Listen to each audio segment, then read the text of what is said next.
오늘은 신명기의 말씀을 가지고 과거를 통해 새로운 시작으로 라는 제목으로 함께 말씀을 나누고자 합니다. 성도님들 한 주 동안 평안하셨습니까? 6월 첫 주입니다. 6월은 1년의 반이 되는 달이죠. 벌써 반을 생각해야 되는 때가 왔습니다.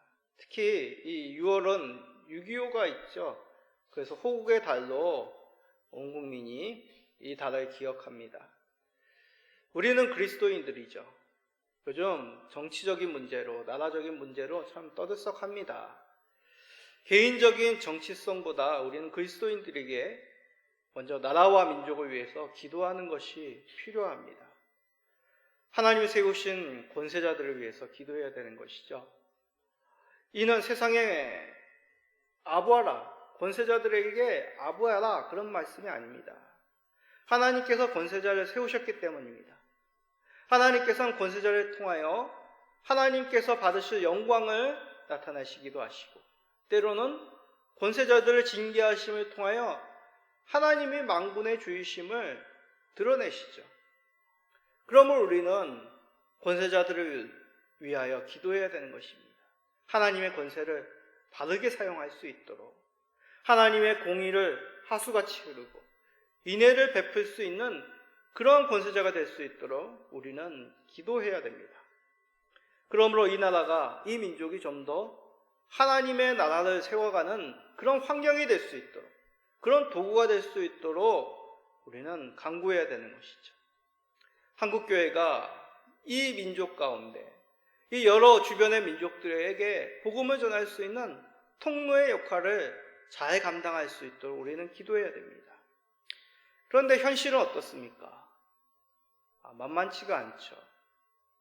하나님의 비전이 보이지 않고 정의가 사라지고 연약한 자들을 돌보지 않을 때 우리는 참 그런 세상의 모습 속에서 답답함을 느낍니다. 이럴 때 우리 성도는 어떤 마음으로 살아야겠습니까? 우리가 소망할 나라, 이 땅의 나라가 아님을 우리는 잊지 말아야 합니다. 우리가 바른 신앙 가운데 살아갈 때 이 땅 가운데서 하나님의 공의를 세울 수 있다는 것임을 우리는 기억해야 됩니다. 성경은 이것을 말씀하고 있죠. 우리에게 하나님의 언약 백성으로서 어떻게 살아야 할지, 어떻게 이 세상 가운데 바른 길을 걸어가야 될지를 보여줍니다. 자, 그 가운데 오늘 읽은 이 신명기의 말씀, 구약 성도인 이스라엘에게 하나님께서 그 백성의 법을, 그 율법을 다시 한번 상기시켜 주시는 말씀입니다. 자, 신명기의 신자가 무슨 신자입니까? 거듭신입니다. 신신당부할 때 쓰는 그 신입니다. 그리하여 두 번째 율법, 율법의 필사본이라는 그런 의미가 이 신명기의 신자에 담겨져 있습니다. 약속의 땅인 가나안 땅에 하나님 백성이 어떻게 살아야 될지를 다시 한번 최종적으로 거듭 말씀하시는 그 성경이 신명기라는 것이죠. 우리도 하나님의 백성입니다. 그러기에 이 신명기 말씀으로 이 땅 가운데 어떻게 우리가 살아가야 할지, 어떻게 하나님의 백성으로 나아가야 될지를 깨닫게 됩니다. 오늘 말씀을 통해 과거 이스라엘 하나님 백성에게 주신 거듭된 이 당부의 말씀을 통하여 오늘 살아가는 이 땅에서 무엇을 소망하여 살아가야 될지를 바로 깨닫고 하나님의 신약의 백성으로서 당당하게 믿음으로 걸어가시는 우리 모든 성도님 되시기를 간절히 간구드립니다. 자, 먼저 신명기 전체적인 구조를 간략하게 말씀을 드립니다. 앞에서 말씀드렸듯이 이 신명기는 모세의 오경의 제일 마지막 부분, 하나님의 율법을 요약하고 강조하여 거듭 다시 들려주는 그런 성경의 말씀입니다. 그래서 이 신명기는 모세의 세 편의 설교로 이루어져 있습니다. 첫 번째 설교는 이스라엘의 광야의 여정이 요약이 되어 있습니다. 그 두 번째 모세의 설교에는 율법이 정리되어 있죠. 세 번째 설교는 바로 그 유명한 복과 저주가 너희들에게 놓여져 있으니 너희는 그 가운데 어떤 길을 선택할 것이냐라며 당부를 하고 있습니다. 자, 이런 구조적으로 신명기의 말씀을 보는 것도 필요하겠지만 우리가 이 신명기의 말씀을 전체적으로 이해하기 위해서는 내용적으로 보는 것이 더 효과적입니다. 먼저 하나님께서 이 신명기의 말씀을 통하여 자기 백성을 하나님께서 택하셨다라고 말씀합니다. 자, 대표적인 말씀 신명기 4장 37절을 읽어봅시다. 여호와께서 내 조상들을 사랑하신 고로 그 후속인 너를 택하시고 큰 권능으로 친히 인도하여 애굽에 나오게 하시며. 앞에서 말씀드렸듯이 이스라엘의 광야의 여정, 출애굽의 여정을 모세 첫 번째 설교 속에서 담아내고 있다고 하였죠. 하나님께서 너희를 택하셨다, 이스라엘 너희를 택하셨다라고 말씀합니다. 여기서 친히라는 말은 얼굴이란 뜻입니다. 하나님께서 얼굴을 맞대듯이 너희들을 동행하여 주시고 함께 하셨다란 그런 뜻입니다. 생각해 보십시오. 과연 어떤 신이 자기 백성을 친히 얼굴을 맞대시듯이 함께 동행하여 그들을 건지시고 인도한 그런 신이 어디 있습니까? 하나님만이 행하신 유일하신 주권적인 구원의 사역, 인도의 사역이란 얘기죠. 이것을 통하여 하나님이 누구신지를 알 수 있습니다. 살아계신 유일하신 구원자, 참 하나님이심을 이스라엘의 출애굽의 과정 속에서 알게 된다는 것이죠. 자, 그런 하나님께서 이스라엘을 친히 구원하셨다? 이것은 이스라엘이 어떤 선택을 받았는지를 보여주고 있는 것입니다. 이스라엘이 선택받을 수 있는 자격이 있어서가 아닙니다. 이스라엘은 아브라함의 후손이죠. 아브라함이 어떤 사람입니까? 갈대아 우르에서 온 그저 작은 한 부족 불과합니다. 그런 그를 불러 하나님의 언약 백성으로 삼으신 것이죠. 상식적으로 생각할 때 무엇인가 하나님께서 크신 일을 나타낸다면 이런 이방 땅에 있었던 작은 이 아브람 그리고 그의 후손들 하나님께서 행하신 그 큰 일에는 맞지가 않습니다. 이스라엘은 어떻습니까? 우리가 잘 알다시피 출애굽기 노예죠. 자기의 소유가 없습니다. 터전이 없습니다. 자기의 힘으로 무엇인가 큰 일을 해나갈 그런 민족이 이스라엘이 아니라는 얘기죠. 그런데 하나님께서는 아브라함을 부르시고 이스라엘을 선택하셨다고 하는 것입니다. 왜 하나님께서 하나님의 크신 일을 나타내시고자 하는데 이런 자격 없는 아브라함, 이스라엘을 부르셨을까요? 바로 하나님께서 아브라함에게 약속하신 신실한 사랑을 행하셨기 때문입니다. 그 약속을, 사랑을 거두지 않으셨기 때문이죠. 하나님께서는 자신의 성품대로 신실하신 약속을 지키시고 그 큰 사랑, 변하지 않는 사랑을 이들에게 행하신 것입니다. 이런 사랑 받을 수 있는 것, 힘이 있어서, 능력이 있어서, 수가 많아서가 아닙니다. 그냥 하나님께서 내가 너를 사랑하마, 내가 너에게 반드시 약속하신 걸 지키겠다라고 맺으신 그 하나님이시기 때문에 그런 성품이 있을 수밖에 없는 우리 하나님이시기에 그런 사랑을, 신실함을 베푸셨다는 얘기죠. 그것만이겠습니까? 하나님께서는 약속하신 바대로 아브라함에게, 이스라엘에게 자손과 땅을 허락하십니다. 가나안 땅으로 나가는 것이 바로 그러한 역사죠. 우리가 민수기 넘버 기억나시죠? 어떻게 하나님께서 광야에서 이스라엘을 인도하셨는지, 어떻게 그들을 보호하시고 흥왕되게 더 많은 수로 그들을 보존하셨는지 우리는 말씀을 통해 깨달았습니다. 그리고 그들에게 율법을 주셨죠. 가장 큰 선물이 무엇입니까? 그 중에 하나님이 동행하심입니다.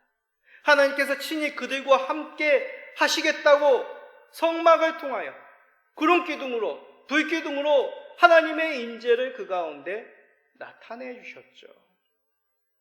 은혜입니다. 이스라엘이 하나님 앞에 설 수 있는 것, 전적인 하나님께서 베푸신, 이스라엘에게 베푸신 큰 은혜요 특권인 것이죠. 오늘 읽었던 4장 7절에 잘 나타나 있습니다. 우리 하나님 여호와께서 우리가 그에게 기도할 때마다 우리에게 가까이 하신 것 같이 그 신이 가까이 함을 얻을 큰 나라가 어디 있느냐. 생각해 보라는 것이죠. 과연 기도할 때마다 하나님께 가까이 갈 수 있는 나라, 그런 자들이 어디 있느냐 하는 것입니다. 특별한 존재로 이스라엘을 보셨다는 얘기죠. 지혜가 많아서도 아닙니다. 힘이 세서도 아닙니다. 능력이 있어서가 아닙니다. 하나님이 베푸신 은혜요 특권이죠. 하나님의 의에 도달할 수 있는 것, 하나님이 허락하셔야지만 가능하지 않습니까? 우리는 이스라엘을 택하신 이 하나님의 선택을 통해 우리가 받은 은혜가 무엇인지를 다시 한번 깨닫게 됩니다. 우리는 종종 현실에 갇혀 있을 때 우리가 누리고 있는 것들이 무엇인지를 잊어버리기 쉽습니다. 물론 남들보다 무엇인가 부족할 수 있습니다. 그러나 그러한 것은 모든 사람들에게 있죠. 크기의 차이뿐, 정도의 차이뿐 모든 사람들은 결핍하다고 생각합니다. 그런데 절대적인 진리가 있죠. 우리가 특권을 가지고 있다는 겁니다. 하나님의 특별한 사랑, 하나님 나라를 들어갈 수 있는 특권, 하나님 안에서 우리가 한 가족, 한 지체가 되었다는 그 특권을 우리는 절대적으로 가지고 있다는 것을 깨달아야 됩니다. 이를 잊고 산다면 광야에서 원망하다 약속의 땅으로 들어가지 못한 출애굽 이스라엘 백성들의 1세대와 같다는 것을 우리는 교훈 삼아야 되겠습니다. 하나님께서 나를 부르셨다. 이것을 하나만으로 우리는 이 땅 가운데 근심 걱정을 내려놓을 수 있습니다. 하나님이 우리를 선택하시고 인도하십니다. 보호하십니다. 이 신명기의 말씀을 통해 하나님으로부터 선택받은 은혜를 깊이 간직하시고 감사하시며 이 땅 가운데 누리고 살아가시는 우리 모든 성도님 되시기를 간절히 기도드립니다. 그런데 신명기는 하나님께서 이스라엘 너희를 택하셨다, 그것으로 끝나지 않습니다. 이제 너희는 하나님을 택하라 라고 그렇게 말씀하십니다. 이는 하나님의 특별한 백성의 힘써야 할 삶을 보여주고 있는 것이죠. 그러면 하나님을 택한다는 것은 도대체 뭘까요? 하나님의 명령을 지키는 삶입니다. 하나님을 택한다는 것은 곧 그의 말씀을 따르는, 순종하는 삶을 말하는 것입니다. 자, 신명기 4장 1절을 읽어봅시다. 이스라엘아, 이제 내가 너희에게 가르치는 규례와 법도를 듣고 준행하라. 그리하면 너희가 살 것이요 너희 조상의 하나님 여호와께서 너희에게 주시는 땅에 들어가서 그것을 얻게 되리라. 법도란 정의, 법령을 의미합니다. 이는 나라를 다스리는 기본적인 통치를 말하는 것이죠. 하나님께서 율법을 주셨다는 것은 하나님께서 그 땅을, 그 민족을 다스린다라는 그런 의미입니다. 그리하여 하나님의 뜻, 하나님의 공의를 세워가시는 것이죠. 이것을 통해 율법의 의미를 알게 됩니다. 율법은 뭔가 하라, 하지 말라 그런 잔소리가 아닙니다.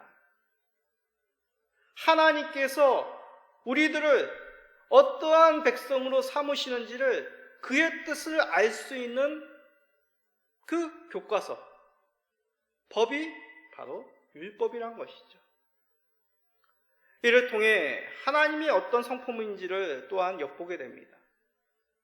하나님은 공의를 행하시기를 기뻐하시고 또한 인애를 베푸시기를 즐거워하시는 의롭고 사랑 많으신 하나님이십니다.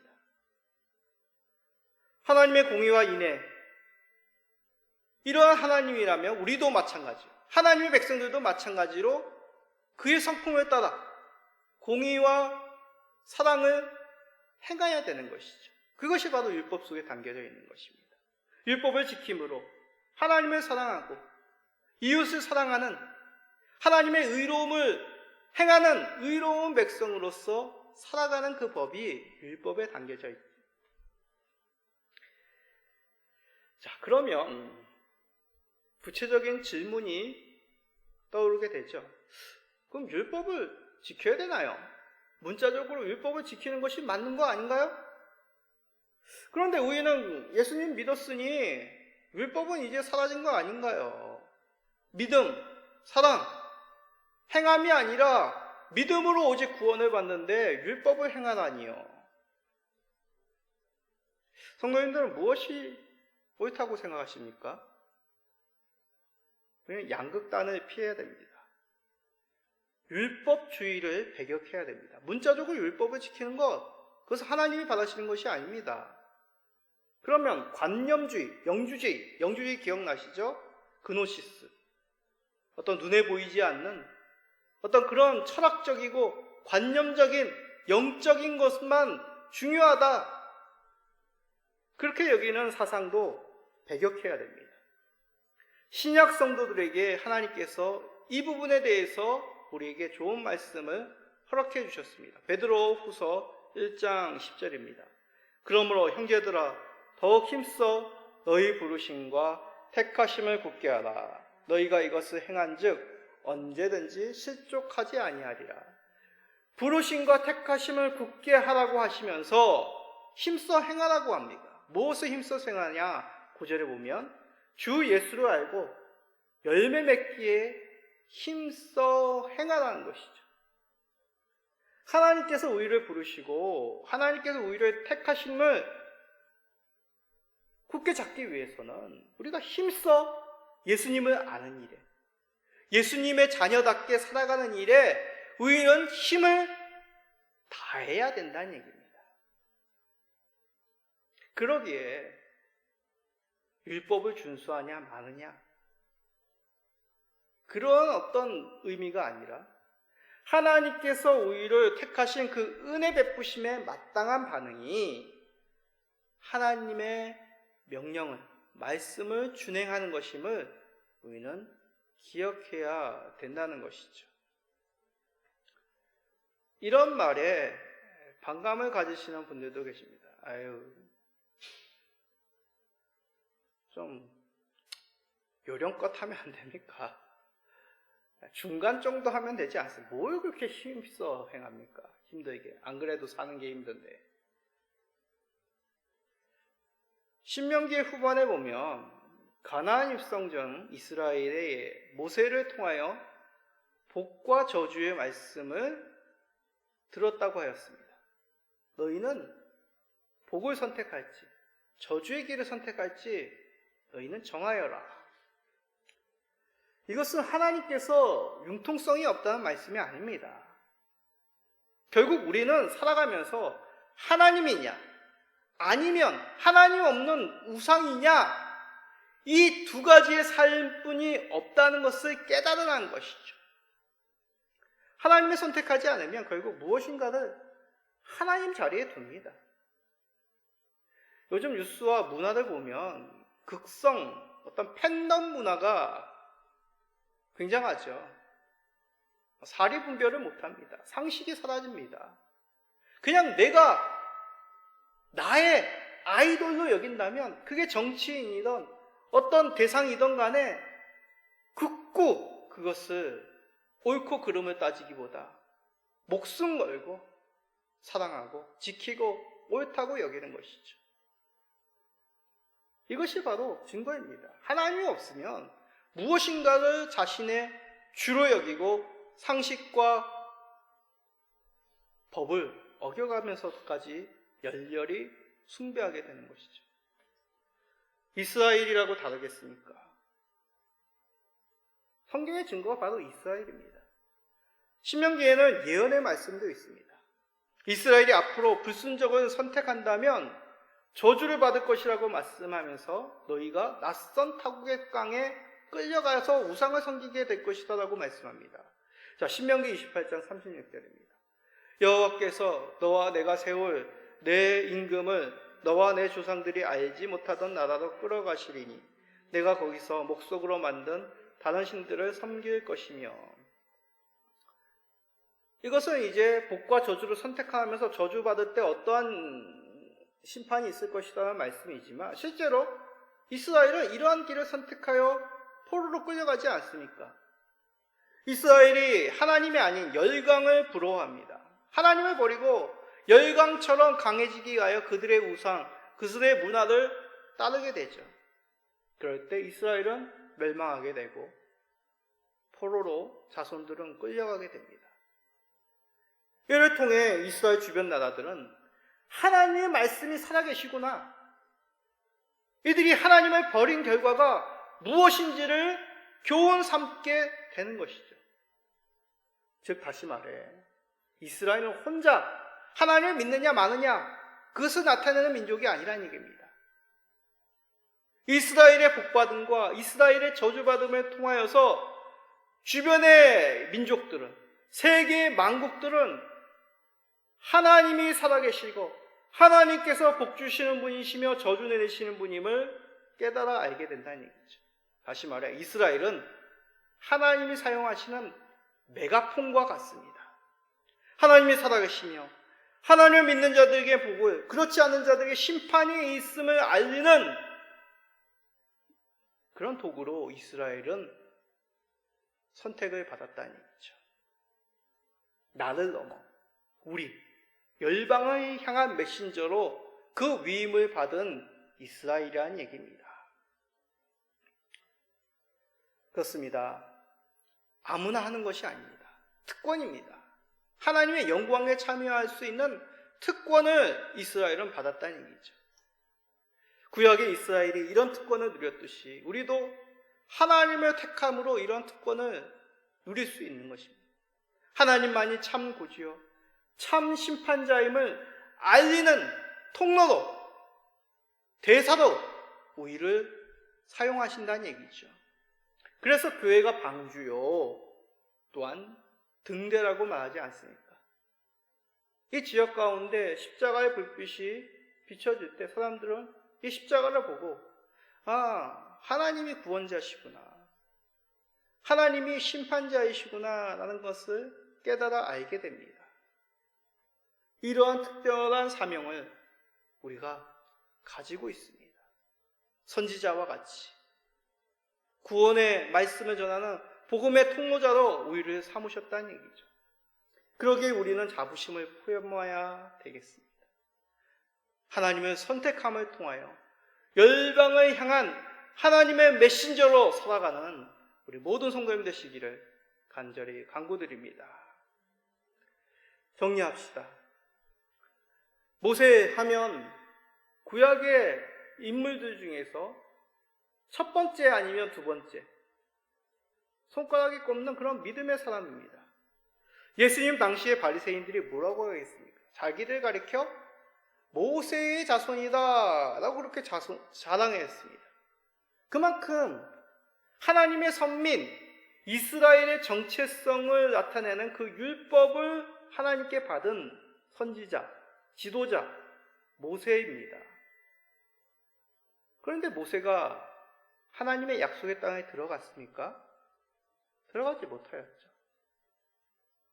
이런 모순적인 상황 속에 신명기에서 모세는 다음과 같은 말씀을 받아 예언합니다. 자, 신명기 18장 15절 읽어봅시다. 내 하나님 여호와께서 너희 가운데 내 형제 중에서 너를 위하여 나와 같은 선지자 하나를 일으키시리니 너희는 그의 말을 들을지니라.